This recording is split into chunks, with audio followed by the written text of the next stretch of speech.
Healthy protein వడియాలు. Protein వడియాలు ఏంది అనుకుంటున్నారా?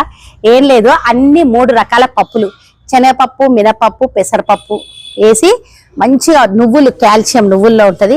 కొత్తిమీర ఫుల్గా వేయాలి. మనం ఎంత కొత్తిమీర వేస్తుంది అంత గుంజేస్తుంది అనమాట. అట్లా హెల్దీగా ఉండే ఈ వడియాలు ఇవి మన పాతకాలంవి అనమాట. మా అమ్మ వాళ్ళు మాకు నేర్పించిండ్రు.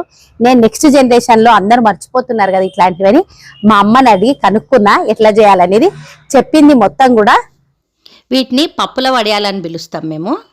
ఇవి తెలంగాణ స్పెషల్ అన్నమాట. అయితే మీకు ఎవరికైనా ఈ వీడియో చూసే వాళ్ళల్లో మీకు ముందే తెలుసా ఈ వడియాలు? మీరు నాకు కామెంట్ చేయండి చూద్దాము.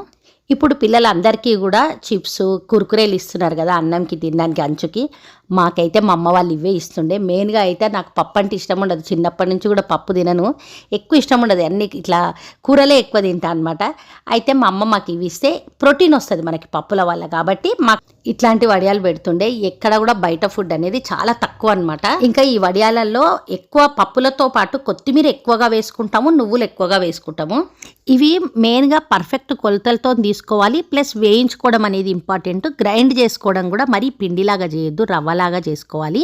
ఇంకా తర్వాత దీనికి పర్ఫెక్ట్ కొలతలు, పచ్చిమిర్చి, ఉప్పు కూడా పర్ఫెక్ట్ కొలతలతో చెప్పిన అనమాట. ఇక్కడ మామూలుగా మనకి ఈ పప్పుల వడియాలు యూట్యూబ్లో ఎక్కడ దొరకవు. ఉన్నా కూడా ఇట్లా పర్ఫెక్ట్ కొలతలతో పచ్చిమిర్చితో సహా కొలతలు ఎవరు చెప్పరు. అయితే మీరు ఈ ఫుల్ వీడియో చూసి మీరు కూడా ఒకసారి ట్రై చేయండి. ఇది ఎంతసేపు నానబెట్టుకోవాలి ఏంది అంతా కూడా ఆ ఫుల్ వీడియోలో డీటెయిల్గా చెప్పిన.